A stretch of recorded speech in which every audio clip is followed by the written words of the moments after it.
ನಿನ್ನೆ ಏನು ನಮಗೆ ಕರ್ನಾಟಕ ಸರ್ಕಾರದಿಂದ ಕೆಲವು ನಾವು ಏನೇನು ಕೇಳ್ಕೊಂಡಿದ್ವು ಎಲ್ಲವನ್ನೂ ಸೌಲಭ್ಯಗಳು ನಮಗೆ ಘೋಷಣೆ ಮಾಡಿದ್ದಾರೆ. ಹಾಗಾಗಿ ನಮ್ಮ ಚಿತ್ರೋದ್ಯಮ ಒಂದು ನಿನ್ನೆ ಶುಭ ದಿನ ಅಂತಲೇ ನಾನು ಅನಿಸೋಕೆ ಇಷ್ಟಪಡ್ತೀನಿ. ಇವತ್ತಿನ ದಿನ ನಮ್ಮಲ್ಲಿ ನಾವು ನಮ್ಮ ಹಿರಿಯರೆಲ್ಲ ಸೇರಿ ಯಾರ್ಯಾರು ಹೋರಾಟ ಮಾಡಿದ್ದಾರೆ, ಯಾರ್ಯಾರು ಆಹ್ವಾನಗಳನ್ನು ಅವ್ರಿಗೆ ಕೊಟ್ಟಿದ್ದಾರೆ, ಎಲ್ಲ ಅಂಗಸಂಸ್ಥೆಗಳನ್ನು ಕೊಟ್ಟಿದ್ದಾರೆ. ಎತ್ಕೊಂಡು ಅಸೋಸಿಯೇಷನ್ ಮಾಡ್ಬೋದು, ನಮ್ಮ ಪ್ರೊಡ್ಯೂಸರ್ ಅಸೋಸಿಯೇಷನ್ ಮಾಡ್ಬೋದು, ಅವರು ನಮ್ಮಲ್ಲಿ ಇನ್ನು ಕೆಲವರು ಸ್ಟ್ರೈಕ್ಗಳು ಮಾಡಿದ್ದಾರೆ ನಮ್ಮ ಚೇಂಬರ್ ಮುಂದೆ. ಇದರೆಲ್ಲವನ್ನು ಗಮನದಲ್ಲಿ ಇಟ್ಕೊಂಡು ನಾವು ಏನೇನು ಕೇಳಿದ್ರು ಅವ್ರಿಗೆ ಎಲ್ಲವನ್ನೂ ಘೋಷಣೆ ಮಾಡಿದ್ದಾರೆ. ಮೊದಲನೇದಾಗಿ ಉದ್ಯಮದ ಘೋಷಣೆ ಮಾಡಿದ್ದಾರೆ. ಇವತ್ತಿನ ದಿನ ನಾವು ಎಲ್ಲೋ ಒಂದು ಕಡೆ ಇದ್ದೀವಿ, ಒಂದು ಮೂಲೆ. ಇವತ್ತಿನ ದಿನ ನಮಗೆ ಕೈಗಾರಿಕೋದ್ಯಮ ಜೊತೆಗೆ ನಮ್ಮನ್ನು ಸೇರಿಸಿದ್ದಾರೆ ಅಂದರೆ ನಮಗೆ ಹೆಮ್ಮೆ ಅನಿಸ್ತದೆ. ಆ ಗೌರ್ಮೆಂಟ್ಗೆ ಧನ್ಯವಾದಗಳು ತಿಳಿಸೋಣ ಅಂತಾನೆ ನಾವು ಇವತ್ತಿನ ಪತ್ರಿಕಾಗೋಷ್ಠಿ ಕರೆದಿದ್ದೀವಿ. ಇದರಲ್ಲಿ ಮುಖ್ಯವಾಗಿ ನಮ್ಮ ಮಾಜಿ ಅಧ್ಯಕ್ಷರಂತ ಗೋವಿಂದಣ್ಣನವರು ಭಾರಿ ಶ್ರಮ ಪಟ್ಟಿದ್ದಾರೆ. ಆ ಬಜೆಟ್ ಮುಂದಿನ ದಿನ ನಮ್ಮ ಇವರಿಗೆ ಕಾಲ್ ಮಾಡಿ ಕರ್ಕೊಂಡು ನಮ್ಮ ಮುಖ್ಯಮಂತ್ರಿಗಳು 20 ನಿಮಿಷ ಇವರಿಗೆ ಚರ್ಚೆ ಮಾಡಿ ಇಷ್ಟನ್ನೆಲ್ಲನೂ ಅನೌನ್ಸ್ ಮಾಡಿದ್ದಾರೆ. ಒಂದು OTT ಪ್ಲಾಟ್ಫಾರ್ಮ್ ಆಗ್ಬೋದು, ನಮ್ಮ ಅಕಾಡೆಮಿಯಲ್ಲಿ ಒಂದು ಸ್ಕ್ರೀನ್ ಮಲ್ಟಿ ಸ್ಕ್ರೀನ್ ಮಾಡೋದಾಗ್ಬೋದು, ಚಿತ್ರನಗಿರಿ ಆಗ್ಬೋದು, ಇಂಥವು ಅನೇಕ ನಾವು ಏನೇನು ಕೇಳಿದ್ರು ಎಲ್ಲವನ್ನೂ ಕೊಟ್ಟಿದ್ದಾರೆ.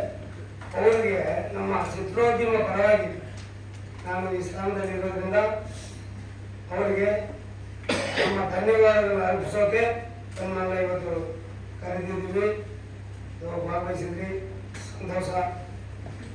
ಹಾಗಾಗಿ ಇನ್ನೇನಾದ್ರು ನಾವು ಪ್ರಶ್ನೆಗಳು ಕೇಳಬೇಕಂದ್ರೆ ಕೇಳ್ಬೋದು.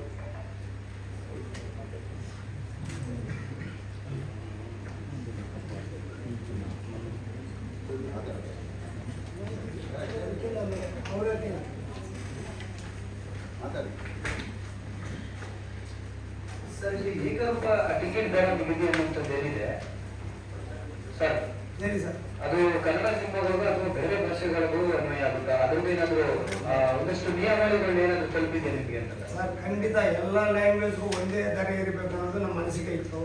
ಅದನ್ನೇ ಮಾಡಿದ್ದಾರೆ. ಈಗಾಗಲೇ ನೆರೆ ರಾಜ್ಯಗಳಲ್ಲಿ ಇದೇ ಏನು ನಮ್ಮಲ್ಲಿ ಟ್ಯಾರಿಫ್ ಇದೆ ಅದನ್ನೇ ನಾವು ತಗೊಂಡು ಅವರಿಗೆ ಸಬ್ಮಿಟ್ ಮಾಡಿದ್ವಿ.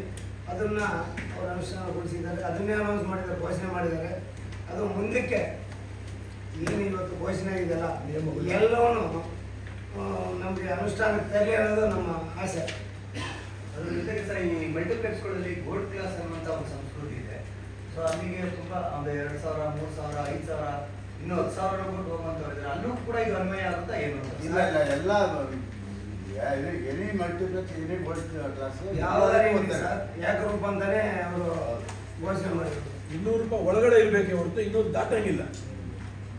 ಬೇರೆ ರಾಜ್ಯಗಳಲ್ಲೂ ಕೂಡ ಅದೇ ತರ ಇದೆ. ಮತ್ತೆ ಅವರು ಲಾಸ್ಟ್ ಸರಿ ಆದ ಹಾಗೇನೆ ಕೋರ್ಟಿಗೆಲ್ಲ ಹೋದ್ರೆ ಇನ್ನು ಚಿತ್ರೋದ್ಯಮದ ಪರವಾಗಿ ನಿಮ್ಮ ಕಡೆ ಹೇಗೆ ಸರ್ಕಾರ ಸಪೋರ್ಟ್ ಇರುತ್ತೆ ಹೇಗೆ ಸರ್? ಅವರು ಹೋಗೋಕ್ಕೆ ಎಲ್ಲರಿಗೂ ಅವಕಾಶ ಇರುತ್ತೆ. ಆದರೆ ಒಂದು ಗೌರ್ಮೆಂಟು ಹೋಮ್ ಡಿಪಾರ್ಟ್ಮೆಂಟಿಂದ ಆಗಿರೋದನ್ನ ನನಗೆ ತಿಳಿದ ಮಟ್ಟಿಗೆ ಅಷ್ಟು ಈಸಾಗಿ ಅವ್ರು ಬಿಟ್ಕೊಡಲ್ಲ.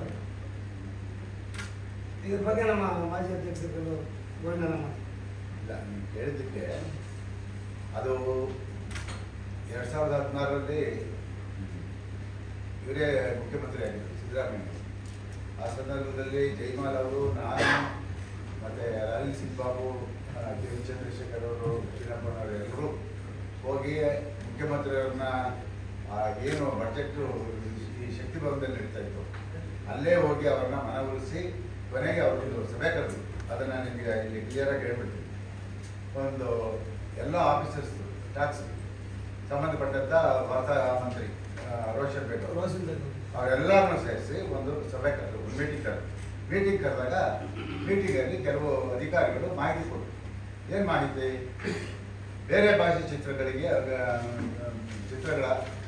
ಎಷ್ಟು ಆದಾಯ ಬಂದಿದೆ, ಕನ್ನಡ ಚಿತ್ರರಂಗದಿಂದ ಎಷ್ಟು ಆದಾಯ ಬಂದಿದೆ ಅಂತ ಕೇಳಿದ್ರು. ಅವರು ಎಲ್ಲ ಮಾಹಿತಿ ಕೊಟ್ಟರು. ಮಾಹಿತಿ ಕೊಟ್ಟಾಗ ಅವ್ರು ಹೇಳಿದ್ರು ಅದರ್ ಲ್ಯಾಂಗ್ವೇಜಿಂದ ನಮಗೆ ಸುಮಾರು 96 ಕೋಟಿ ಈ ವರ್ಷ ಟ್ಯಾಕ್ಸ್ ಬಂದಿದೆ ಸರ್. ಕನ್ನಡ ಚಿತ್ರದಿಂದ ಕೇವಲ 36 ಲಕ್ಷ ಬಂದಿದೆ, 36 ಕೋಟಿ.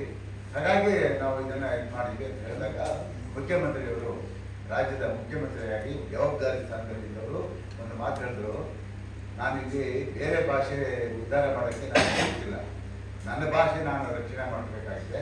ಹಂಗಾಗಿ 200 ರೂಪಾಯಿ ಮೇಲೆ ನಾನು 150 ರೂಪಾಯಿ ಆಟಾಡ್ಕೊಂಡಿದ್ದೆ. ಕೊನೆಗೆ ಅವರು ಒಂದು ಕೆಲಸ ಮಾಡೋಣ, 50 ರೂಪಾಯಿ ಆ ಕಡೆ ಈ ಕಡೆ ಮಾಡಿಬಿಟ್ಟು 200 ರೂಪಾಯಿಗೆ ನಾವು ಮಾಡಿ ಮುಗಿಸೋಣ ಅಂತ ಹೇಳಿದ್ರು. ನಾವು ಅದಕ್ಕೆ ಒಪ್ಕೊಂಡಾಗ ಏನಾಯಿತು, ನನಗೆ ಆಗಿನ IAS ಆಫೀಸರು ಲಕ್ಷ್ಮೀನಾರಾಯಣ ಅಂತ ಅವ್ರೇನು ಮಾಡಿದ್ರು, ಯಾವ ಇಲಾಖೆಯಿಂದ ಆ ಆದೇಶ ಹೋಗ್ಬೇಕಾಗಿತ್ತು ಆ ಇಲಾಖೆಯಿಂದ ಹೋಗಲಿಲ್ಲ. ಅದು ಕಾನೂನು ನಮ್ಮ ಏನು ಕಾನೂನು ಇಲಾಖೆಯಿಂದ ಆ ಆದೇಶ ಹೋಗಲಿಲ್ಲ. ಅವರು ಪ್ರಶ್ನೆ ಮಾಡೋಕ್ಕೆ ಬರ್ತಿರ್ಲಿಲ್ಲ, ಅವರು ಬರ್ತಿರ್ಲಿಲ್ಲ. ಹಾಗಾಗಿ ಅವರು ವಾರ್ತಾ ಇಲಾಖೆಯಿಂದ ಆ ಆದೇಶ ಹೊರಡಿಸಿದ್ದಕ್ಕೆ ಅವರಿಗೆ ಈಸಿಯಾಗಿ ಸ್ಟೇ ಸಿಕ್ಕಿತ್ತು. ಹಾಗಾಗಿ ಅದೊಂದು ನ್ಯಾಯಮೂರ್ತಿ ಬಿದ್ದಿತ್ತು. ಅದನ್ನು 2014 ಆಗಿದ್ದನ್ನು ಇವತ್ತು 25ರಲ್ಲಿ ಮುಖ್ಯಮಂತ್ರಿಗಳನ್ನ ಮಾಡಿಕೊಟ್ಟಿದ್ದಾರೆ. ಅದು ಹೊಸದಲ್ಲ. ಯಾಕೆಂತ ಹೇಳಿದ್ರೆ ಅವರು ನಾನು ಕೇಳಿದ್ರು, ಯಾರು ಅಧಿಕಾರಿಗಳು ಕೇಳಿದ್ರು, ಮುಖ್ಯಮಂತ್ರಿ ಮುಂದೆನೇ ಕೇಳಿದ್ರು, ಅದರ್ ಲ್ಯಾಂಗ್ವೇಜ್ಗೆ 500,000 ಆದರೆ ನಿಮ್ಗೇನಂತೆ ಪ್ರಾಬ್ಲಮ್ಮು, ನಿಮ್ಗೇನು ಅಂತ ಕೇಳಿದ್ರು. ಸರ್, ನೀವು ಟ್ಯಾಕ್ಸ್ ಇದರಲ್ಲಿರೋರು, ನಿಮಗೆಲ್ಲ ಅರ್ಥ ಆಗುತ್ತೆ. ನಮ್ಮ ರೆವಿನ್ಯೂ ಬೇರೆ ರಾಜ್ಯಗಳಿಗೆ ಹೋಗಬಾರ್ದು, ಅದು ಇಲ್ಲೇ ಉಳಿಬೇಕು ಅಂತ ಹೇಳ್ಬಿಟ್ಟು ಎಲ್ಲರ ಆಸೆ. ಇವತ್ತು ಅದೇನಾಗುತ್ತೆ, ಅದೆಲ್ಲ ಬೇರೆ ರಾಜ್ಯಕ್ಕೆ ಹೋಗುತ್ತೆ. ತಮಿಳುನಾಡು, ಆಂಧ್ರ, ಕೇರಳ ಎಲ್ಲ ನಮ್ಮ ರೆವಿನ್ಯೂ ಹೋಗುತ್ತೆ. ನಾವೇನು ಹಾಕಬೇಕು? ಆ ಪ್ರಶ್ನೆ ಇದ್ದಾಗ ಅವರು ಅದನ್ನು ಒಪ್ಕೊಂಡ್ರು. 200 ರೂಪಾಯಿ ರೇಟ್ ನಿಗದಿ ಮಾಡೋದಕ್ಕೆ ಒಪ್ಕೊಂಡ್ರು. ಎಲ್ಲ ಆಗಿದೆ. ಇವಾಗ ಅದು ಕಾನೂನಿನ ಪ್ರಕಾರ ಕಾನೂನು ಇಲಾಖೆಯಿಂದ ಹೊರಡಿಸ್ಬೇಕು. ಆ ಮುಂದಿನ ದಿನಗಳಲ್ಲಿ ಅದಕ್ಕೆ ಯಾರಾದರೂ ಹೋದರೆ ಅಥವಾ ಇನ್ನೊಂದಾದರೆ ಅದನ್ನು ನಾವು ಕೂಡ ಅದರ ನಮ್ಮ ಏನು ಆದ್ಯತೆ ಇದನ್ನು ಅದು ಉಳಿಸ್ಕೊಳ್ಳೋದಕ್ಕೆ ನಾವು ಪ್ರಯತ್ನ ಮಾಡ್ತೀವಿ. ಈ ಕಡೆ ಸರ್ಕಾರಗಳು ಪ್ರಯತ್ನ ಮಾಡುತ್ತೆ. ನನಗೆ ಗೊತ್ತಿದ್ದಂಗೆ ಇನ್ನು ಮುಂದಕ್ಕೆ ಯಾರು ಹೋಗೋಕ್ಕೆ ಸಾಧ್ಯ ಇಲ್ಲ. ಅದು ಆಯಾ ಇಲಾಖೆಯಿಂದ ಹೊರಡಿಸ್ತಾ ಇದ್ದಾರೆ. ನಿಮಗೆ ಗೊತ್ತಿರಬೇಕು, ಮೊನ್ನೆ ವಿಧಾನಸಭೆಯಲ್ಲಿ ಚರ್ಚೆ ಆಯಿತು. ಮಾನ್ಯ ಗೃಹ ಮಂತ್ರಿಗಳು ಹೇಳಿದ್ರು, ಇಲ್ಲ ಇದನ್ನು ಏಕರೂಪ ಟಿಕೆಟ್ ಥರ ನಿಗದಿ ಮಾಡೋದಕ್ಕೆ ಸರ್ಕಾರ ಪ್ರಯತ್ನ ಮಾಡ್ತಾ ಇದೆ ಅಂತ ಹೇಳಿ. ಹಾಗಿರೋದ್ರಿಂದ ಅದು ಗೃಹ ಇಲಾಖೆಯಿಂದ ಹೋಗ್ತಾ ಇರೋದ್ರಿಂದ ಅದನ್ನು ಯಾರೂ ಕೂಡ ಸ್ಟೇಗೆ ಮತ್ತೊಂದಿಗೆ ಹೋಗೋಕ್ಕೆ ಸಾಧ್ಯ ಇಲ್ಲ. ಅದಂತೂ ನಿಮಗೆ ನಾನು ಭರವಸೆ ಕೊಡ್ತೇನೆ. ಸರ್, ಈಗ ಫಿಲ್ಮ್ ಸಿಟಿ ಮಾಡ್ತೀವಿ ಅಂತ ಹೇಳಿದ್ದಾರೆ. ಸೊ ಯಾವಾಗ ಶಂಕುಸ್ಥಾಪನೆ ಆಗುತ್ತೆ ಅದಕ್ಕೆ? ಬಿಕಾಸ್ ಸಿದ್ದರಾಮಯ್ಯ ಅವರು ಸಿನಿಮಾ ರಂಗಕ್ಕೆ ಒಳ್ಳೊಳ್ಳೆ ಕೆಲಸಗಳನ್ನ ಮಾಡಿಕೊಟ್ಟಿದ್ದಾರೆ. ಅವರು ಟರ್ಮ್ ಮುಗಿಯೋಷ್ಟರಲ್ಲಿ ಶಂಕುಸ್ಥಾಪನೆ ಆಗುತ್ತಾ? ಅದವೈತು ಫಿಲ್ಮ್ ಸಿಟಿ ಆದರೆ ಗೋಡೆಗಳು ಎದ್ದೇಳಬೇಕು, ನೆಟ್ಟು ಬಯಲು ಟೈಟ್ ಮಾಡಿದ್ರೆ ಚೆನ್ನಾಗಿರಲ್ಲ ಅಂತ. ನೆಟ್ಟು ಟೈಟ್ ಮಾಡೋದು ಅದೊಂದು ಕಡೆ ಇದ್ದೇ ಇರುತ್ತೆ, ಅದು ಬೇರೆ ವಿಷಯ. ಅಂದ್ರೆ ಸ್ವತಃ ನಮ್ಮ ಚಿತ್ರರಂಗದವ್ರಿಗಿನ್ನ ಹೆಚ್ಚು ಆಸಕ್ತಿ ಮುಖ್ಯಮಂತ್ರಿಗಳಿಗೆ. ಯಾಕೆಂತ ಹೇಳಿದ್ರೆ ಮೈಸೂರಿನಲ್ಲಿ ಆಗ್ತಾರೆ. ಇದು ರಾಜ್ಕುಮಾರ್ ಅವ್ರ ಕನಸು. ಬಹುಶಃ ಯಾರಿಗೂ ಗೊತ್ತಿಲ್ಲ, ಇದು ರಾಜ್ಕುಮಾರ್ ಅವ್ರ ಕನಸು. ಮೈಸೂರಿನಲ್ಲಿ ಒಂದು ಚಿತ್ರನಗರಿ ಆಗಬೇಕು. ಯಾಕೆಂತಂದ್ರೆ ಅದು ಸಾಂಸ್ಕೃತಿಕ ನಗರ ಮೈಸೂರು. ಹಾಗಾಗಿ ಅಲ್ಲಿ ಆಗಬೇಕು ಅನ್ನೋ ಆಸೆ ಅವರಲ್ಲಿತ್ತು. ಆ ಆಸೆ ಇವ್ರಿಗೆ ಗೊತ್ತಿತ್ತು. ಯಾರಿಗೆ? ಮಾನ್ಯ ಸಿದ್ದರಾಮಯ್ಯನವರಿಗೆ. ಕಳೆದ ಫೆಬ್ರವರಿ ಅಂದರೆ 2016 ಚುನಾವಣೆ ಬಂತಲ್ಲ, ಚುನಾವಣೆ ಬಂದಂಥ ಸಂದರ್ಭದಲ್ಲಿ ನಾನು ಕೂತಿದ್ದಕ್ಕೆ ಮಾದೇವಪ್ಪನವರಿಗೆ ಒಂದು ಆದೇಶ ಮಾಡಿದ್ರು ಮೈಸೂರಿನಲ್ಲಿ. ಫೆಬ್ರವರಿ 19ಕ್ಕೆ ಚಿತ್ರನಗರಿ ಭೂಮಿ ಪೂಜೆಗೆ ಎಲ್ಲ ತಯಾರಿ ಮಾಡಪ್ಪ, ದಯವಿಟ್ಟು ಇಮಿಡಿಯೇಟ್ ಆಗಿ ಅದಾಗಬೇಕು ಅಂತ ಹೇಳಿದ್ರು. ಅದು ಹೇಳಿ 3-4 ದಿವಸಕ್ಕೆ ಚುನಾವಣೆ ಪ್ರಕ್ರಿಯೆ ಪ್ರಾರಂಭ ಆಯಿತು. ಹಾಗಾಗಿ ಅದನ್ನು ಮಾಡೋಕ್ಕಾಗಿಲ್ಲ. ಈಗ ಮುಖ್ಯಮಂತ್ರಿಯವರಿಗೆ ತುಂಬ ಆಸಕ್ತಿ ಇರೋದ್ರಿಂದ ಖಂಡಿತವಾಗಿ ನಮ್ಮ ಒಂದು ಬೇಡಿಕೆಗಳಿರೋದ್ರಿಂದ ಅದು ಖಂಡಿತ ಮಾಡ್ತಾರೆ. ಅವರು ಮುಖ್ಯಮಂತ್ರಿ ಆಗಿದ್ದಾಗಲೇ ಇನ್ನು 2-3 ತಿಂಗಳಲ್ಲೇ ಆ ಎಲ್ಲ ಪ್ರಯತ್ನಕ್ಕೂ ನಾವು ಶ್ರಮ ಪಡ್ತೀವಿ. ಅದನ್ನ ನಿಮಗೆ ಇಲ್ಲಿ ಹೇಳ್ತೀವಿ. ಯಾಕೆಂದ್ರೆ ಮುಖ್ಯಮಂತ್ರಿಗಳಿಗೆ ಅದ್ರ ಮೇಲೆ ತುಂಬ ಆಸಕ್ತಿ, ನಮಗಿನ್ನ ಜಾಸ್ತಿ. ಹಿಂದಿನ ಸರ್ಕಾರ ಕೂಡ 500 ಕೋಟಿನ ಅನೌನ್ಸ್ ಮಾಡಿದ್ರು ಸರ್, ಆದ್ರೆ ಅದು ಅನುಷ್ಠಾನ ಬರಲಿಲ್ಲ. ಸರ್, ಅದಕ್ಕೆ ಯಾವ ಹಿಂದಿನ ಸರ್ಕಾರ ಸಿದ್ದರಾಮಯ್ಯ ಸರ್ಕಾರ ಇದ್ದಂತ ಕಾಂಗ್ರೆಸ್ ಸರ್ಕಾರಕ್ಕೂ ಹಿಂದಿನ ಸರ್ಕಾರ ಯಾವ್ದಿತ್ತು ಸರ್? ಬಸವರಾಜ ಬೊಮ್ಮಾಯಿ ಅವರ ಸಂದರ್ಭದಲ್ಲೂ ಕೂಡ ಕೂಡ 500 ಕೋಟಿ ಅನೌನ್ಸ್ ಆಗಿತ್ತು. ಅದು ದುಡ್ಡು ಅದೆಲ್ಲ ಹೇಳ್ತೀನಿ ಕೇಳಿ. ಆ ಚಿತ್ರನಗರಿ ನಮ್ಗೆ ಏನಿತ್ತು ಆಸೆ, ಆವಾಗ ನಾವು ಮೈಸೂರಲ್ಲೇ ಮಾಡ್ಬೇಕು ಅಂತ ಇದ್ದಿದ್ದು. ಬೊಮ್ಮಾಯಿ ಅವರು ಬಂದ್ಮೇಲೆ ಅಥವಾ ಕುಮಾರಸ್ವಾಮಿ ಅವರು ಬಂದ್ಮೇಲೆ ಅಂತ ಕಾಣುತ್ತೆ, ಅದು ರಾಮ್ ತರಬೇಕು ಅಂತ ಹೇಳ್ಬಿಟ್ಟು ಅವ್ರಿಗೆ ನೋಡಿ ಈ ಗೊಂದಲದಿಂದ ಅದು ನಿಂತೋಯ್ತು. ಅಷ್ಟು ಬಿಟ್ರೆ ಈಗಿನ ಸರ್ಕಾರ ಖಂಡಿತ ಮಾಡ್ತದೆ ಸರ್. ಆ ಭರವಸೆ ನಿಮ್ಗೆ ನಾನು ಕೊಡ್ತೀನಿ ಸರ್. ಮುಖ್ಯಮಂತ್ರಿಗಳ ಪರವಾಗಿ ನಾವು ಕೂಡ ಅದು ಹಿಂದೆ ಬೀಳ್ತೀವಿ. ಯಾಕೆಂತ ಹೇಳಿದ್ರೆ ಬಜೆಟ್ ಎಲ್ಲ ಅನೌನ್ಸ್ ಮಾಡಿಬಿಟ್ರು ಅಂತ ನಾವು ಕೈ ಕೊಟ್ಕೊಂಡು ಕೂತ್ಕೊಳ್ಳೋಕ್ಕಾಗಲ್ಲ. ಆ ಪ್ರಯತ್ನ ನಾವು ಮಾಡಬೇಕಾಗುತ್ತೆ. ಇಡೀ ಚಿತ್ರೋದ್ಯಮ ಅದನ್ನು ಮಾಡ್ತೀವಿ. ಏಕದರ ನೀತಿ ವಿಚಾರದಲ್ಲೂ ಸಿದ್ದರಾಮಯ್ಯ ಸರ್ಕಾರ ಈ ಹಿಂದೆ ಕೂಡ ಘೋಷಣೆ ಮಾಡಿದ್ರು ಇದನ್ನ, ಬಟ್ ಅದು ಅನುಷ್ಠಾನಕ್ಕೆ ಬಂದಿರಲಿಲ್ಲ. ನಾನು ಹೇಳ್ತಲ್ಲ, ಯಾವ ಇಲಾಖೆಯಿಂದ ಅದು ಆದೇಶ ಹೋಗ್ಬೇಕಾಗಿತ್ತು ಆ ಇಲಾಖೆಯಿಂದ ಆದೇಶ ಹೋಗ್ಲಿಲ್ಲ. ಅದು ಕಾನೂನು ಇಲಾಖೆಯಿಂದ ಹೋಗಿದ್ರೆ ಅವರು ಪ್ರಶ್ನೆ ಮಾಡಕ್ ಬರ್ತಿರ್ಲಿಲ್ಲ. ತರಾತುರಿಲಿ ಅವರು ಏನೋ ಒಂದು ನಾನು 200 ರೂಪಾಯಿ ತಂದ್ಬಿಡ್ಬೇಕು ಅಂತ ಲಕ್ಷ್ಮೀನಾರಾಯಣ ಅವರು ಪಾಪ ಅವ್ರ ಎಲ್ಲ ಪ್ರಯತ್ನ ಮಾಡಿದ್ರು. ಆದ್ರೆ ಅದು ಯಾವ ಇಲಾಖೆಯಿಂದ ಓಡಿಸ್ಬೇಕಾಯ್ತು ಆ ಇಲಾಖೆಯಿಂದ ಓಡಿಸಿ ತಪ್ಪಾಯ್ತು. ಅಣ್ಣ ಈಗ ಯಾವುದೇ ಮಲ್ಟಿಪ್ಲೆಕ್ಸ್ ಭಾರತದಾದ್ಯಂತ ಯಾವುದೇ ರಾಜ್ಯದಲ್ಲಿ ಅವರು ಪ್ರತಿಷ್ಠಾಪನೆ ಮಾಡಬೇಕು ಅನ್ನೋ ಸಂದರ್ಭದಲ್ಲಿ ಕೇಂದ್ರ ಸರ್ಕಾರಕ್ಕೆ ಮುಚ್ಚಳಿಕೆಯನ್ನು ಬರೆದು ಕೊಡ್ತಾರೆ. ಆಯಾಯ ಪ್ರಾದೇಶಿಕ ಭಾಷೆಯ ಚಿತ್ರಗಳಿಗೆ ಆದ್ಯತೆ ಕೊಡ್ತೀವಿ, ಅಲ್ಲಿ ಒಂದು ಇದಕ್ಕೆ ಸರ್ಕಾರಕ್ಕೆ ನಾವು ಬದ್ಧರಾಗಿರ್ತೀವಿ, ಅಲ್ಲಿ ನಾಲ್ಕು ಸೇರಿದವಲ್ಲೋ ಅದಕ್ಕೆ ನಾವು ಬದ್ಧವಾಗಿರ್ತೀವಿ ಅಂತಕ್ಕಂಥ ಒಂದು ಮುಚ್ಚಳಿಕೆ ಬರೆದು ಕೊಟ್ಟಾದ ಮೇಲೆ ಅವರಿಗೆ ಪರ್ಮಿಷನ್ ಸಿಗುತ್ತೆ. ಸರ್, ದಿವಾಪ್ರಸಾದದ ಅಧ್ಯಕ್ಷರು ನಮಸ್ಕಾರ ಸರ್, OTT ಬಗ್ಗೆ ಒಂದು ಆದೇಶ ಬಂದಿದೆ ಮೊನ್ನೆ, ಅವಾಗ ನೀವು ಅದನ್ನು ಹಿಂಗೆ ಸ್ವಾಗತ ಮಾಡಿದ್ದೀರಿ ಅಂತೇಳಿ ಸರ್ಕಾರದ ಕಡೆ. ಈಗ ನಾವು ವಾಣಿಜ್ಯ ಮಂಡಳಿಯಿಂದ ಹೊಸದಾಗಿ ಇವರು ಸಾಧು ವಕೀಲ್ ಅವರು ಅಕಾಡೆಮಿ ಅಧ್ಯಕ್ಷರಾದ ಮೇಲೆ ಅವ್ರಿಗೆ ಹೋಗಿ ನಾವು ನಮ್ಮಿಂದ ಅಂದರೆ ಇವಾಗ ಬಂದಿರತಕ್ಕಂಥ ಕೆಲವು ಚಿತ್ರಗಳು ಬಿಡುಗಡೆಯಾಗಿ ಒಂದು ವಾರಕ್ಕೋ 2 ವಾರಕ್ಕೋ ಅದಕ್ಕೆ ಯಾರು ಸ್ಯಾಟಲೈಟ್ ರೈಟ್ಸ್ಗಳನ್ನ ತೊಗೊಳ್ತಾ ಇಲ್ಲ. ಆ ಸಂದರ್ಭದಲ್ಲಿ ಏನು ಮಾಡಬೇಕು ಅನ್ನೋಂಥ ವಾತಾವರಣ ಸೃಷ್ಟಿಯಾದಾಗ OTTಗಳನ್ನು ಯಾರು ಪರ್ಚೇಸ್ ಮಾಡೋದಕ್ಕೆ ಮುಂದೆ ಬರಲಿಲ್ಲ ಕೆಲವು ಚಿತ್ರಗಳನ್ನು. ಇನ್ನು ಕೆಲವು ಚಿತ್ರಗಳಿಗೆ ದೊಡ್ಡ ನಟರ ಚಿತ್ರಗಳಿಗೆ ಅವರು ಮೈ ಮೇಲೆ ತೊಗೊಳ್ತಾ ಇದ್ರು. ಸೊ ಅಂಥ ಸಂದರ್ಭದಲ್ಲಿ ಏನು ಮಾಡಬೇಕು ಅನ್ನೋಂಥ ಸಂದರ್ಭದಲ್ಲಿ ಕೇರಳ ಸರ್ಕಾರದಲ್ಲಿ ಅವರೇ ಮಾಡಬೇಕು, ಸರ್ಕಾರನೇ ಒಂದು OTT ಮಾಡಬೇಕು ಅನ್ನೋ ಒಂದು ಯೋಜನೆ ಇತ್ತು. ಅದೇ ಪ್ರಸ್ತಾವನೆಯನ್ನು ಇಟ್ಕೊಂಡು ನಾವು ನಮ್ಮ ಚಲನಚಿತ್ರ ಅಕಾಡೆಮಿಗೆ, ಯಾಕಂದರೆ ಅಕಾಡೆಮಿ ಅಂತಕ್ಕಂಥದ್ದು ವಾಣಿಜ್ಯ ಮಂಡಳಿಯ ಕೂಸು. ನಾವು ಅಂದರೆ ವಾಣಿಜ್ಯ ಮಂಡಳಿಯ ಹಿರಿಯರು ದಿಗ್ಗಜರು ಇವರೆಲ್ಲ ಕೂತಿರೋರೇನು ಇವತ್ತು ಮಾಜಿ ಅಧ್ಯಕ್ಷರುಗಳು, ಇನ್ನು ಕೆಲವರೆಲ್ಲ ಕಾಲಾಂತರಾಗಿದ್ದಾರೆ. ಅವರುಗಳೆಲ್ಲರ ಕನಸಿನ ಕೂಸೆ ಒಂದು ಅಕಾಡೆಮಿ. ಸೊ ಅಕಾಡೆಮಿ ಒಂದು ಮಗು ಇದ್ದಂಗೆ, ನಮ್ಮ ವಾಣಿಜ್ಯ ಮಂಡಳಿಯ ಮಗು ಇದ್ದಂಗೆ ಅವ್ರ ಮುಂದೆ ಬೇಡಿಕೆ ಇಟ್ಟಿದ್ದೀವಿ. ಅವರು ಅದನ್ನು ಮಾಡಲೇಬೇಕು ಅಂತಕ್ಕಂಥ ಇರಾದನ್ನು ಕೂಡ ಹೊಂದಿದ್ದಾರೆ. ಅದಕ್ಕೆ ತಕ್ಕ ಹಾಗೆ ರೂಪರೇಷೆಗಳನ್ನ ಕೊಡ್ರಿ ಅಂತಲೂ ಕೂಡ ಕೇಳಿದ್ದಾರೆ. ಸಮಗ್ರವಾಗಿ ಎಷ್ಟು ಚಲನಚಿತ್ರಗಳು ಇವತ್ತಿನವರೆಗೂ ಬಿಡುಗಡೆ ಆಗಿಲ್ವೋ, ಇನ್ನು ಕೆಲವು ಬಿಡುಗಡೆ ಆಗಿ ಮೂಲೆ ಗುಂಪಾಗಿದ್ದಾವೋ, ಇನ್ನು ಕೆಲವು ಬಂಡವಾಳ ಹಾಕಿರ್ತಕ್ಕಂಥ ಹಣ ವಾಪಸ್ ಬಂದಿಲ್ವೋ, ಅಷ್ಟೂ ಜನ ನಿರ್ಮಾಪಕರುಗಳನ್ನು ಈ ಸಾರಿ ಕರೆದು ಅವ್ರದ್ದೆಲ್ಲ ಡೇಟಾ ತೊಗೊಂಡು ಅಕಾಡೆಮಿಗೆ ಕೊಟ್ಟು OTTನ ಅಲ್ಲಿಂದಲೇ ಮಾಡಬೇಕು ಅಂತೇಳಿ ನಮ್ಮಲ್ಲಿ ನುರಿತ ತಜ್ಞರನ್ನು ನಾವು ರೆಕಮೆಂಡ್ ಮಾಡಿ ಅದನ್ನು ಕಳಿಸ್ತಾ ಇದ್ದೀವಿ ಸರ್. ಈಗ ಏಕರೂಪ ದರ ಏನಿದೆ, ಸೊ ಎಲ್ಲರೂ ಕೂಡ ಸ್ವಾಗತ ಮಾಡ್ತಿದ್ದೀರಾ.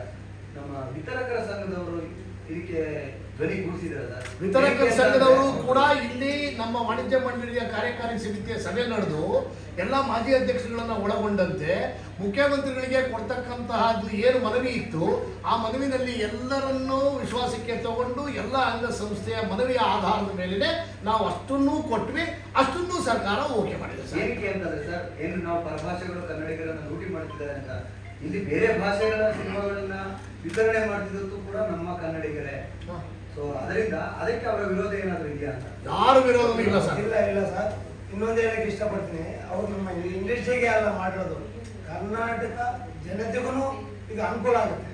ಒಬ್ಬ ಪ್ರೇಕ್ಷಕ ಒಂದು ಸಿನಿಮಾ ಮಾಡಿ ನೋಡಿ ಒಂದು ವಾರದಲ್ಲಿ ಸುಮ್ಮನೆ ಒಂದು 2-3 ಸಿನಿಮಾಗಳು ಮಾಡೋಕ್ಕೆ ಬರ್ತಾರೆ. ಪ್ರೇಕ್ಷಕರು ಹೆಚ್ಚಿನ ಜನ ಥಿಯೇಟರ್ಗಳಿಗೆ ಬರ್ತಾರೆ ಅನ್ನೋದು ಅವ್ರ ಉದ್ದೇಶನೂ ಆಗಿದೆ, ನಮ್ಮದೂ ಅದೇ ಉದ್ದೇಶ.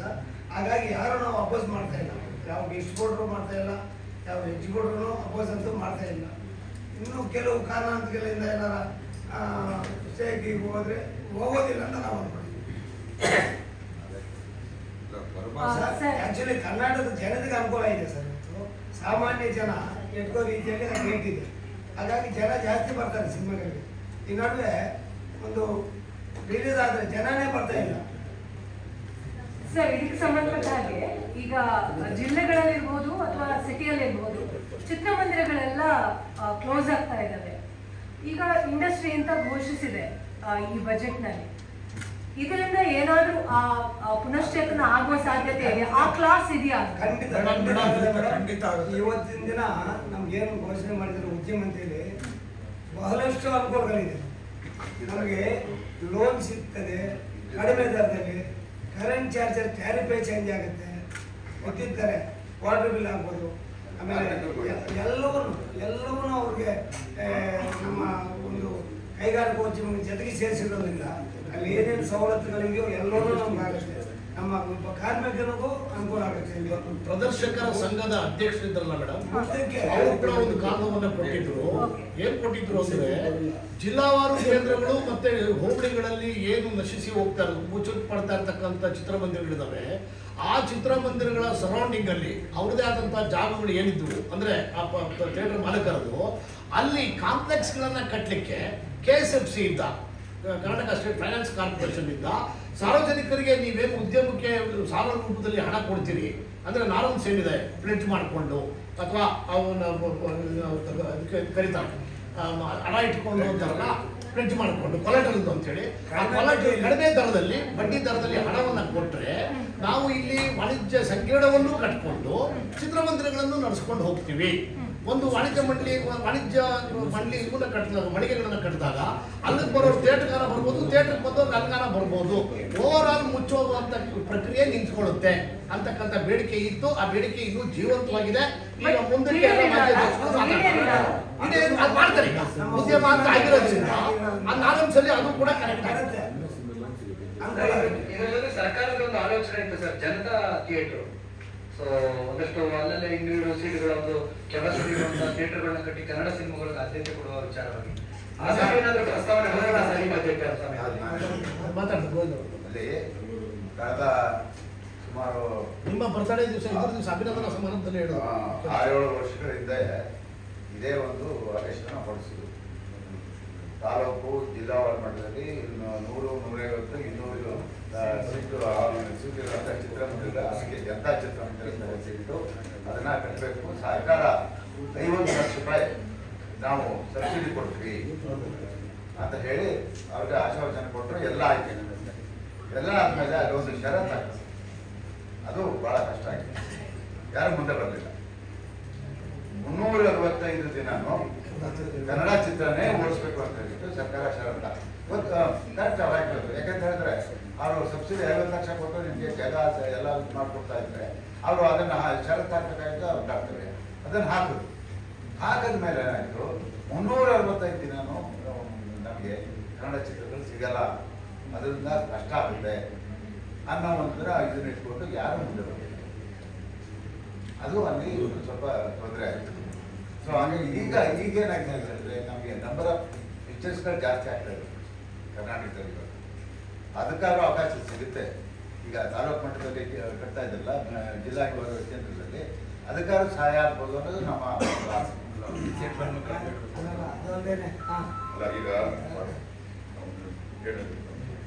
ಈಗ ಏನಾಗುತ್ತೆ, ಜನತಾ ಚಿತ್ರಮಂದಿರ ಅವಸ್ಥೆ ಗೌರ್ಮೆಂಟ್ ಏನು ಉದ್ದೇಶಿಸಿತ್ತು ಅದು ಗೋವಿಂದನವರು ಹೇಳಿದಂಗೆ ಅದು ಅದೇ ಉದ್ದೇಶದಿಂದ ಅದು ನೆರವೇರಿತ್ತು. ಯಾಕಂದ್ರೆ ಎಲ್ಲಾ ದಿನನೂ ಕನ್ನಡ ಪಿಕ್ಚರ್ ಬರೋಕ್ಕಾಗಲ್ಲ, ರಿಲೀಸ್ ಮಾಡೋಕ್ಕಾಗಲ್ಲ ಅಂತ. ಸೊ ಈ ಒಂದು ಪರಿಹಾರ ಇದು ಒಂದು ಇದಕ್ಕೊಂದು ವ್ಯವಸ್ಥೆಯನ್ನ ಕಂಡ್ಕೊಳ್ಳೋಕ್ಕೋಸ್ಕರ ನಾವೇನ್ ಮಾಡಿದ್ವಿ, ಎಕ್ಸಿಬಿಟರ್ಸ್ ನಮ್ಗೆ ಲೋನ್ ಮುಖಾಂತರ ನೀವು ಕೊಟ್ರೆ, ಈಗ ಏನ್ ಇಂಡಸ್ಟ್ರಿ ಅಂತ ನಮ್ಮನ್ನ ಕನ್ಸಿಡರ್ ಮಾಡಿ, ಮೊದಲು ನಾವು ಯಾವ ವಿಭಾಗದಲ್ಲೂ ಇರಲಿಲ್ಲ. ಈಗ ನಾಟ್ ಕಮರ್ಷಿಯಲ್ ಅಥವಾ ಒಂದು ಯಾವುದೇ ರೀತಿ ಒಂದು ವಾಣಿಜ್ಯ ಒಂದು ವ್ಯವಹಾರದಲ್ಲಿ ನಮ್ಮನ್ನ ಗುರುತಿಸಿರಲಿಲ್ಲ ಅವರು. ಈಗ ಕೈಗಾರಿಕೆ ಇದರಲ್ಲಿ ಗುರುತಿಸಿರೋದ್ರಿಂದ ಸೊ ನಾವು ಮುಂದಕ್ಕೆ ಲೋನ್ ತಗೋಬಹುದು. ಮುಂದೆ ಏನಾಗ್ತಿತ್ತು, ಸಿಂಗಲ್ ಸ್ಕ್ರೀನ್ಗಳಿಗೆ ಲೋನ್ ಸಿಗ್ತಿಲ್ಲ. ಇವಾಗ ಸಿಂಗಲ್ ಸ್ಕ್ರೀನ್ಗೆ ಲೋನ್ ಸಿಗೋದ್ರಿಂದ ನಮ್ಮ ಕನಕರ್ ಸರ್ ಹೇಳಿದಂಗೆ ನಾವು ಕಾಂಪ್ಲೆಕ್ಸ್ ಕೊಡ್ಬೋದು. ನಮಗೂ ಅಡಿಷನಲ್ ಬೇರೆ ರೆವಿನ್ಯೂಸ್ ಇದ್ದಾಗ ನಾವು ಕೂಡ ಥಿಯೇಟರ್ ಮೇಂಟೈನ್ ಮಾಡ್ಕೋಬಹುದು. ಏನಾಗಿದೆ, ಇವತ್ತಿನ ದಿನದಲ್ಲಿ ಥಿಯೇಟರ್ ಮೇಂಟೈನ್ ಮಾಡೋದು ತುಂಬಾ ಕಷ್ಟಕರವಾಗಿದೆ. ಈಗ ನಮ್ಮಲ್ಲಿ ಟಿಕೆಟ್ ರೇಟ್ 100 ಇದೆ, 6 ಜನ ಬರ್ತಾ ಇಲ್ಲ. ಆದ್ರೆ ಅಂದ್ಬಿಟ್ಟು ನಾವು ಥಿಯೇಟರ್ ಮುಚ್ಚಕ್ಕೆ ಇಷ್ಟ. ಯಾಕಂದ್ರೆ ಯಾವತ್ತೊಂದು ದಿನ ಬರ್ತಾರೆ, ಹೊರಡೋ ಪಿಕ್ಚರ್ಗಳು ಬಂದಾಗ ಜನ ಬರ್ತಾರೆ, ಅಂತ ಟೈಮ್ಗೆ ಕಾಯ್ಬೇಕು ನಾವು. ಸೊ ಬರೀ ಥಿಯೇಟರ್ ಇಟ್ಕೊಂಡೆ ಕಾಯಕ್ಕೆ ನಮ್ಗೆ ಫೈನಾನ್ಷಿಯಲಿ ಕೂಡ ಬರ್ಡನ್ ಜಾಸ್ತಿ ಆಗ್ತಾ ಇದ್ರಿಂದ ಇದು ಇವಾಗ ಏನ್ ಗೌರ್ಮೆಂಟ್ ನಮ್ಗೆ ಇದು ಕೈಗಾರಿಕೆ ಘೋಷಿಸಿದೆ, ಸೊ ಇದು ಮುಂದಿನ ದಿನ 100% ನಮ್ಗೆ ಇದರಿಂದ ಅನುಕೂಲ ಆಗುತ್ತೆ. ಮತ್ತೆ ಗೌರ್ಮೆಂಟ್ ಸಿದ್ದರಾಮಯ್ಯ ಅವರು ಏನು ಅವತ್ತು ಜನತಾ ಚಿತ್ರಮಂದಿರ ಅಂತ ಏನು ಘೋಷಿಸಿದ್ರು ಅದನ್ನು ಕೂಡ ನಾವು ಜಿಲ್ಲಾ ಮಟ್ಟದಲ್ಲಿ ನಮ್ಮ ಎಕ್ಸಿಸ್ಟಿಂಗ್ ಪ್ರತಿ ತಾಲೂಕು ಲೆವೆಲಲ್ಲೂ ನಮ್ದು ಇನ್ನು ಎಕ್ಸಿಸ್ಟಿಂಗ್ ಥಿಯೇಟರ್ಗಳಿದೆ. ಸೊ ಎಕ್ಸಿಸ್ಟಿಂಗ್ ಥಿಯೇಟರ್ಗಳನ್ನ ಈಗ ಏನು 800, 500, 600 ಸೀಟಿಂಗ್ಸ್ ಇದೆ ಅದನ್ನೆಲ್ಲ ಕಡಿಮೆ ಮಾಡಿಕೊಂಡು 3 ಸ್ಕ್ರೀನ್ ಅಥವಾ 2 ಸ್ಕ್ರೀನ್ ಮಾಡಿದಾಗ ಸರ್ಕಾರದ ಒಂದು ಆಸೆನೂ ಇರುತ್ತೆ. ಮತ್ತೆ ನಮಗೆ ಆಗುವಂತ ಒಂದು ಎಕ್ಸ್ಪೆನ್ಸಸ್ ಖರ್ಚು ಅಥವಾ ಒಂದು ಪ್ರಾಬ್ಲಮ್ಸ್ ಏನಿದೆ ಅದು ಕೂಡ ಕಡಿಮೆ ಆಗುತ್ತೆ. ಸೊ ಇದು ಆಕ್ಚುಲ್ ಸ್ವಾಗತಾರ್ಹ ಒಂದು ನಿರ್ಧಾರ ಸರ್. ಇದ್ರ ಜೊತೆಗೆ ಪ್ರತಿ ವರ್ಷ ಕೂಡ ಸರ್ಕಾರ ಒಂದು ಒಳ್ಳೆ ಅನುದಾನ ಕೊಟ್ಟು ಫಿಲ್ಮ್ ಫೆಸ್ಟಿವಲ್ ಆಗುತ್ತೆ ಸರ್.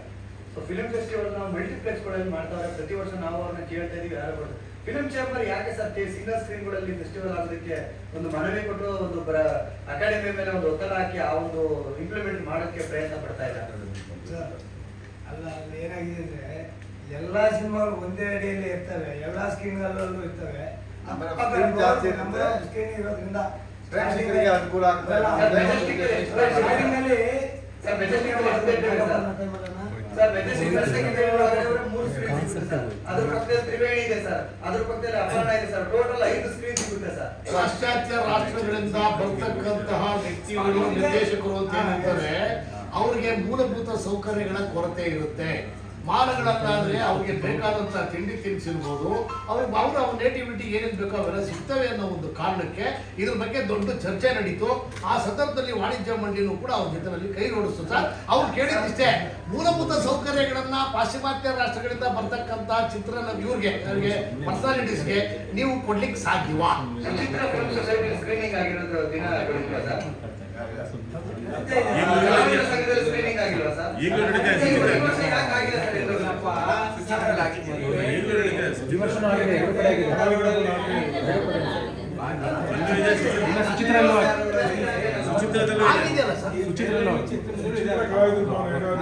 ಸಿನಿಮಾ ಇದು ತೋರಿಸ್ತಾ ಕುತ್ಕೊಂಡ್ರೆ ಸಿನಿಮಾ ಮಾಡೋದು ಪಾರ್ಕಿಂಗ್ ಬಂದು ಬಂದವರು ಹೋಗೋದ್ರೆ ಉಪಹಾರ ವ್ಯವಸ್ಥೆ ಬಂದು ಎಲ್ಲವೂ ಕೂಡ ಕೌಂಟ್ ಆಗುತ್ತೆ. ಏನಕ್ಕೆ ಅಂದ್ರೆ ಸರ್ ಇದು ಮಲ್ಟಿಪ್ಲೆಕ್ಸ್ ಮಾಡ್ತಾರೆ. ಸಂಕಷ್ಟದಲ್ಲಿರುವಂತ ಚಿತ್ರಮಂದಿರಗಳ ಮಾಲೀಕರು ಏನಿದ್ದಾರೆ ಅವರಿಗೆ ಉಪಯೋಗ ಆಗುವಂತದ್ದು ಸರ್. ಇದನ್ನ ಸ್ವಲ್ಪ ಅಡ್ಜಸ್ಟ್ ಮಾಡ್ಕೊಂಡು ಬೇರೆ ರೀತಿಯ ವ್ಯವಸ್ಥೆ ಮಾಡ್ಕೊಂಡು ಹೋದ್ರೆ ಈಗ ನಿಮ್ಮ ಸಲಹೆ ತಗೋತೀವಿ. ಮುಂದಿನ ದಿನಗಳಿಗೆ ಆ ಪ್ರಯತ್ನ ಮಾಡ್ತೀವಿ. ಮೆಜೆಸ್ಟಿಕ್ ಅಲ್ಲಿ ಆ ಒಂದು ಪ್ರಯತ್ನನ ಖಂಡಿತ ಮಾಡ್ತೀವಿ ಸರ್. ಫಿಲ್ಮ್ ಚೇಂಬರ್ ಅವರು ಮಾಡ್ಬೇಕಾಗಿರೋರಿಗೆ ನಡ್ಕೊಂಡು ಸರಿಯಾಗಿ ಟೈಪ್ ಮಾಡ್ತಿಲ್ಲ ಅಂತ. ಯಾಕಂದ್ರೆ ನೆನ್ನೆ ಬಜೆಟ್ ಅಲ್ಲಿ ಒಂದು ಒಳ್ಳೆ ಸುದ್ದಿಗಳನ್ನ ಕೇಳಿದ್ರೆ ಅದ್ರ ಜೊತೆಗೆ ನೋಡಿದ್ರೆ ಈ ಫಿಲ್ಮ್ ಚೇಂಬರ್ ಮುಂದೆ ಗಲಾಟೆ. ಸೊ ಯಾಕೆ ಈ ತರ ಸ್ಟ್ರಿಕ್ಟ್ ಇಲ್ವಾ ಅಂತ ಹೇಳಿದ್ದು. ಮತ್ತೆ ಆ ಗಲಾಟೆ ಬಗ್ಗೆ ಎಕ್ಸ್ಪ್ಲನೇಷನ್ ಸರ್ ಗೋವಿಂದ್ ಸರ್ ಯಾಕೆ ಆ ಥರ ಆಯ್ತು ಸರ್? ಸಪ್ರೇಟ್ ಆಗಿ ಪ್ರಶ್ನೆ ಕರೀತೀರಿ ಇದ್ರೆ ನಾವು ಕರೆದಿರೋದು ನಾನು ಕರಿತಿದ್ದೆ. ಸಂತೋಷ ಹಂಚ್ಕೊಳ್ಳಿಕ್ಕೋಸ್ಕರ ನಾಳೆ ನಾಡಿದ್ದು ಅದಕ್ಕೆ ನಾನೇ ಮಾತಾಡ್ತೀನಿ. ಇದಕ್ಕೆ ಸಂಬಂಧಪಟ್ಟಿಲ್ಲ ಬೇಡ, ಈ ಬಜೆಟ್ ಇದಕ್ಕೆ ಮಾತಾಡ್ತೀನಿ. ಅಧ್ಯಕ್ಷ ಮುನಿರತ್ನ ಅವರ ಒಂದು ಸ್ಟೇಟ್ಮೆಂಟ್ ಬಗ್ಗೆ ರಿಯಾಕ್ಷನ್ ಸಿಗ್ಬೋದು, ಏನಾದ್ರು ಕ್ರಮ ತಗೊಳ್ಳೋದು, ನೀವೇನು ಕ್ರಮ ಮಾತಾಡ್ತೀರಿ? ಸರ್ ನಾವು ಒಂದು ಕಮಿಟಿ ಕರೆದು ಅಲ್ಲಿ ಏನು ಬೇಕು ಅಂತ ನಾವು ತಿಳ್ಕೊಂಡಿದ್ದೇವೆ. ನಾವು ಪತ್ರ ಬರೀಬೇಕಾಗಿತ್ತು, ಬರ್ದಿದ್ದೀವಿ ಸರ್ ಆಲ್ರೆಡಿ. ಅವರಿಂದ ಏನು ನಮಗೆ ವಿಶ್ಲೇಷಣೆ ಬರುತ್ತೆ ಅನ್ನೋದು ಬಂದ್ಮೇಲೆ ಮಾತಾಡ್ತೀವಿ ಸರ್. ಈಗ OTT ವಿಚಾರಕ್ಕೆ ಸಂಬಂಧಪಟ್ಟಂಗೆ ಈಗ OTT ಸರ್ಕಾರ ತರ್ತಿರೋದು ಒಳ್ಳೆ ವಿಚಾರನೆ. ಅದು ಹೆಂಗೆ ಲಾಂಗ್ ಟರ್ಮ್ ಆಗಿ ನಿಲ್ಲುತ್ತೆ ಅಂತ. ಯಾಕಂದ್ರೆ ಅದರಲ್ಲಿ ದೊಡ್ಡ ಕಲಾವಿದರ ಅಂದ್ರೆ ದೊಡ್ಡ ಸ್ಟಾರ್ ನಟರ ಸಿನಿಮಾಗಳು ಇರುತ್ತೆ, ಈಗ ಹೊಸಬರ ಸಿನಿಮಾಗಳು ಇರುತ್ತೆ. ಅದನ್ನ ಯಾವ ತರ ಬ್ಯಾಲೆನ್ಸ್ ಆಗುತ್ತೆ? ಸಿನಿಮಾನೇ ದೊಡ್ಡವರು ಚಿಕ್ಕವರು ಅಂತ ಬರಲ್ಲ. OTTಗೆ ಅಂತ ಬಂದಾದ ಮೇಲೆ ಈಗ ಎಕ್ಸಿಸ್ಟಿಂಗ್ ಅಲ್ಲಿ ಇರ್ತಕ್ಕಂಥ ಕೆಲವು ನೆಟ್ಫ್ಲಿಕ್ಸ್ಗಳು, ಅಮೆಝಾನ್, ಇನ್ನು ಮಿಕ್ಕಿದ ಕೆಲವೆಲ್ಲ ಇದಾವೆ. ಪಾಪ ಎಲ್ಲರದ್ದು ಹೆಸರು ಹೇಳಿ ನಾವು ತೇಜವಂತಿ ಮಾಡೋದು ಸರಿ ಇರಲ್ಲ. ಅವರು ಪ್ರಚುರ ಪಡಿಸ್ತಕ್ಕಂಥದ್ದು, ಅವರು ಪ್ರಸಾರ ಪಡಿಸ್ತಕ್ಕಂತಹ ಚಿತ್ರಗಳ ಗಳಿಕೆಯ ಮಟ್ಟ ಏನು ಅಂತಕ್ಕಂಥದ್ದು ನಿರ್ಮಾಪಕರುಗಳಿಗೆ ಸರಿಯಾಗಿ ರೀಚ್ ಆಗ್ತಾ ಇಲ್ಲ. ಎಷ್ಟು ಸಂಪಾದನೆ ಆಗುತ್ತೆ, ಎಷ್ಟು ರೀಚ್ ಆಗುತ್ತೆ, ಎಷ್ಟು ಸೆಕೆಂಡು, ಎಷ್ಟು ಗಂಟೆ, ಎಷ್ಟು ಗಳಿಗೆ ಏನು ರೆವಿನ್ಯೂ ಬಂತು ಅಂತಕ್ಕಂಥದ್ದು ಕರೆಕ್ಟಾಗಿ ಅರ್ಥವಾಗ್ತಾ ಇಲ್ಲ. ಅದರಿಂದ ಏನಾಗ್ತದೆ, ನಿರ್ಮಾಪಕರಿಗೆ ಲಾಸ್ ಆಗ್ತದೆ. ಇದು ಸರ್ಕಾರದ ಅಂಡರಲ್ಲಿ ಇತ್ತು ಅಂದರೆ ಡ್ಯಾಶ್ ಬೋರ್ಡ್ ಅನ್ನ ನೇರವಾಗಿ ನಿರ್ಮಾಪಕರಿಗೆ ಸಂಬಂಧಪಟ್ಟಂತಹ ನಿರ್ಮಾಪಕರು ಹೇಳಿದ್ದಾರೆ ಅವ್ರಿಗೇನೆ ಅವರ ಚಿತ್ರ ಪ್ರದರ್ಶನ ಆಗೋ ಸಂದರ್ಭದಲ್ಲಿ ಎಲ್ಲೇ ಕೂತ್ಕೊಂಡು ಯಾರೇ ನೋಡಿದ್ರು ಕೂಡ ಅವ್ರ ಪರ್ಸೆಂಟೇಜ್ ಏನು ಬರುತ್ತೋ ಅದು ಡೈರೆಕ್ಟ್ ಆಗಿ ನಿರ್ಮಾಪಕರಿಗೆ ಡ್ಯಾಶ್ ಬೋರ್ಡ್ಗೆ ಅವ್ರ ಅಕೌಂಟ್ಗೆ ರಿಫ್ಲೆಕ್ಟ್ ಆಗುವಂತ ತಂತ್ರಜ್ಞಾನದ ಮೂಲಕ ಮಾಡ್ತಾ ಇರತಕ್ಕಂಥ ಒಂದು OTT ಮೇಡಮ್. OTT ಅಂದ್ರೆ ನಾರ್ಮಲ್ OTT ಅಲ್ಲ. ಆಮೇಲೆ ಅದರಿಂದ ಯಾರೇ ಈಗ ನಾವು ಚಿತ್ರರಂಗ ನಮ್ಮ ಅಕಾಡೆಮಿಯಿಂದ ನಾವು OTT ಮಾಡಿ ಸಲಹೆ ಕೊಟ್ಟು ಮಾಡಿಸಿರೋದನ್ನ ಯಾರು ಕೂಡ ಪೈರಸಿ ಮಾಡದೇ ಇರೋ ಹಾಗೆ. ಯಾಕಂದ್ರೆ ಪೈರಸಿ ಹಾವಳಿ ನಿಮಗೆ ಗೊತ್ತಿರಬೇಕು, ಟೆಲಿಗ್ರಾಮ್ದಲ್ಲ 100 ಸರಿ ಮಾತಾಡಿದ್ದೀವಿ. ಸೊ ಅದನ್ನ ಟೆಲಿಗ್ರಾಮ್ ಅನ್ನ ಒಂದು ಆ್ಯಪಲ್ಲಿ ಬಂದ ತಕ್ಷಣ 150 ಡೌನ್ಲೋಡ್ ಆಗುತ್ತೆ, ಫ್ರೀ ಆಫ್ ಕಾಸ್ಟ್ ಎಲ್ಲರೂ ನೋಡ್ಕೊಂಡು ಕೂತ್ಕೊಳ್ತಾರೆ. ಆದರೆ ಈಗ ನಾವು ಕೊಡ್ತಾ ಇರ್ತಕ್ಕಂಥ ತಂತ್ರಜ್ಞಾನದಲ್ಲಿ ಯಾವುದೇ ಕಾರಣಕ್ಕೂ ಪೈರಸಿ ಆಗೋದಕ್ಕೆ ಅವಕಾಶ ಇಲ್ಲ.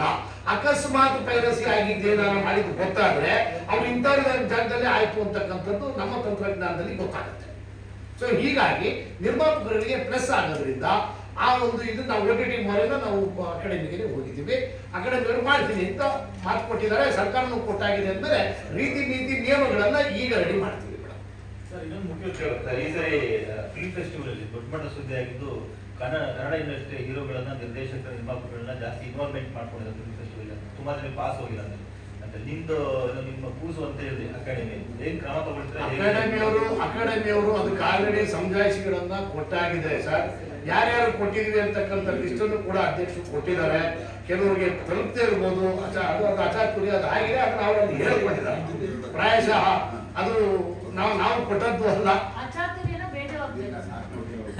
ಅದನ್ನ ನೀವು ಪರಾಮರ್ಶಿಸಿಲ್ಲ. ಅಲ್ಲ, ಅದು ಆಗಿರೋದು ಅಚಾತುರ್ಯ ಅಂತ ನಮ್ಮ ಕಣ್ಣು ಕಾಣುತ್ತೆ. ಬೇಜವಾಬ್ದಾರಿ ಅಂತ ನೀವು ಅದನ್ನ ವ್ಯಾಖ್ಯಾನಿಸೋದಾದ್ರೆ ಲೆಫ್ಟ್ ಯು.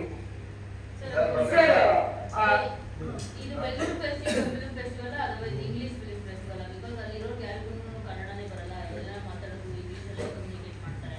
ನಾವು ಕನ್ನಡ ಮಾತಾಡ್ತಿದ್ರು ಇಂಗ್ಲೀಷಲ್ಲೇ ಕಮ್ಯುನಿಕೇಟ್ ಮಾಡ್ತಾರೆ. PRO ಸಂಬಂಧಪಟ್ಟವರಾಗಿರ್ಬೋದು, ಅಲ್ಲಿ ಫುಡ್ ಡಿಪಾರ್ಟ್ಮೆಂಟ್ ಎಲ್ಲ ಇದೆಯಲ್ಲ ಕಣ್ಣನಂತ ಅವರಾಗಿರ್ಬೋದು.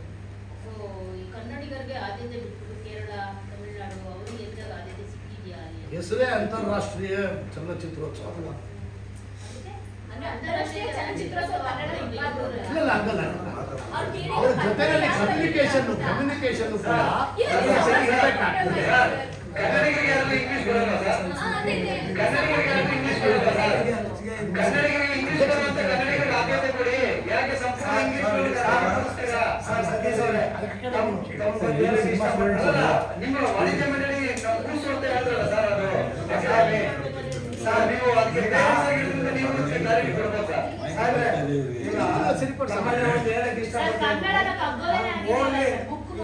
ಘೋಷಣೆಗಳಾಗಿದೆಯೋ ಅದನ್ನ ನಿಮ್ಮಲ್ಲಿ ವ್ಯಕ್ತಪಡಿಸಿ. ನೀವು ಕನ್ನಡ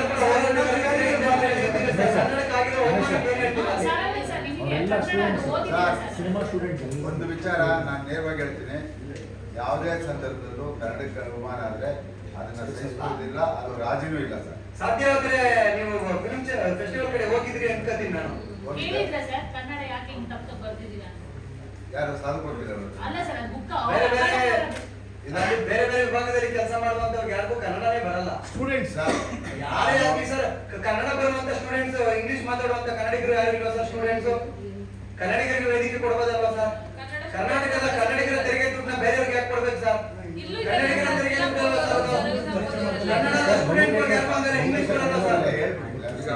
ನಮ್ಮ ಸರ್ಕಾರಿ ಕಾಲೇಜುಗಳಲ್ಲಿ ಓದುವಂತ ಇಂಗ್ಲಿಷ್ ಬರಲ್ವಾ ಸರ್? ಈಗ ನಾವು ಅವಮಾನ ಮಾಡಿದಷ್ಟು ಒಳ್ಳೆಯದಿಲ್ಲ ಸರ್. ಅವರು ಟ್ರೈನಿಂಗ್ ಕೊಡ್ಬೇಕು ಅಂತಂದ್ರೆ ಬೇರೆ ಇನ್ಸ್ಟಿಟ್ಯೂಟ್ಗಳಿದೆ, ಕೊಡ್ಲಿ. ಬೆಂಗಳೂರು ಫಿಲ್ಮ್ ಫೆಸ್ಟಿವಲ್ ಅಲ್ಲ, ಬೇರೆ ಭಾಷೆಯವ್ರಿಗೆ ಟ್ರೈನಿಂಗ್ ಕೊಡೋದು PRO ಇದರಲ್ಲಿ ಗ್ರೂಪ್ ಅಲ್ಲಿ ಎಲ್ಲ ಅವ್ರಿಗೆ ನಮ್ಮ ಕನ್ನಡದವ್ರನ್ನ ಹಾಕಕ್ಕೆ ಹೇಳಿ ಫಸ್ಟ್.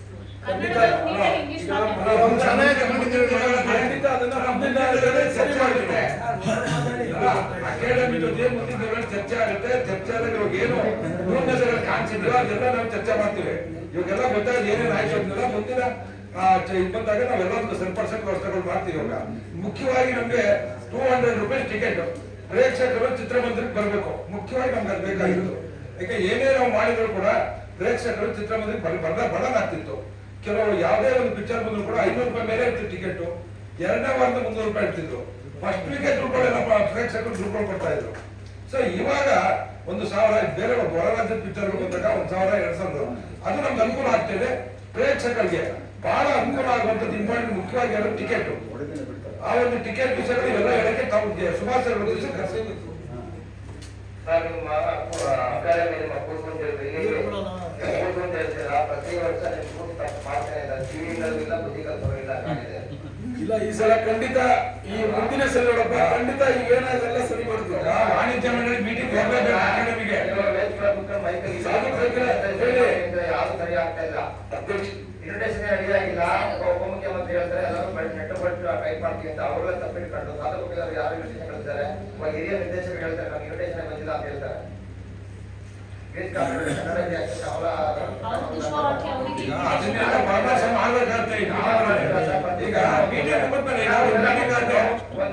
ಮೀಟಿಂಗ್ ಮಾಡಿ ನೀವು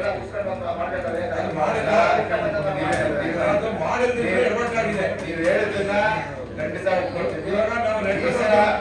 ಈ ಸಾರಿ ಆಡಿರುವಂತ ಅಧ್ವಾನ ಯಾವ ಕಾಲದಲ್ಲೂ ಆಗಿರಲಿಲ್ಲ. ಅಧ್ವಾನ ಆಗಿದೆ. ಆದರೆ ಏನ್ ಮಾಡಬೇಕು, ನಮ್ಮ ಮುಂದಿನ ದಿನಗಳಲ್ಲಿ ನಮ್ಮ ಪದಾಧಿಕಾರಿಗಳು ಇದ್ದಾರೆ, ಅವರ ಜವಾಬ್ದಾರಿ ತಗೊಂಡು ಅದೇನ್ ಮಾಡಬೇಕು ಅದನ್ನ ಮಾಡ್ತಾರೆ. ಖಂಡಿತವಾಗಿ ಮಾಡ್ಬೇಕು.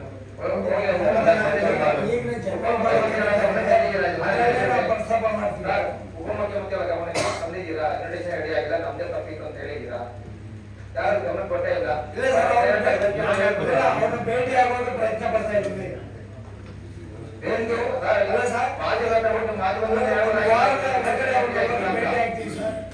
ಒಂದು ವಾರದೊಳಗೆ ಹೋಗಿ ಅವ್ರಿಗೆ ಭೇಟಿ ಆಗ್ತೀವಿ.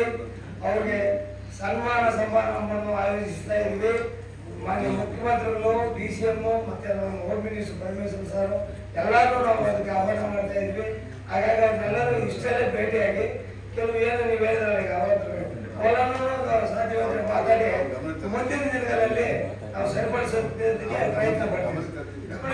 ಇದು ಕೃತಜ್ಞತೆ ಸಲ್ಲಿಸೋದಕ್ಕೋಸ್ಕರ ಕರೆಸಿರ್ತಕ್ಕಂಥ ದಯಮಾಡಿ ಅಷ್ಟು ಸೀಮಿತವಾಗಿರಲಿ. ಮುಂದಿನ ದಿನಗಳಲ್ಲಿ ಅದೇನು ಆಚಾರ ಸರಿಪಡಿಸೋ ಪ್ರಯತ್ನ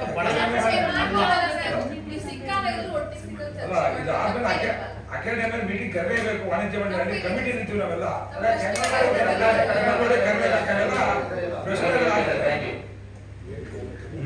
ಓಕೆ, ಥ್ಯಾಂಕ್ ಯು.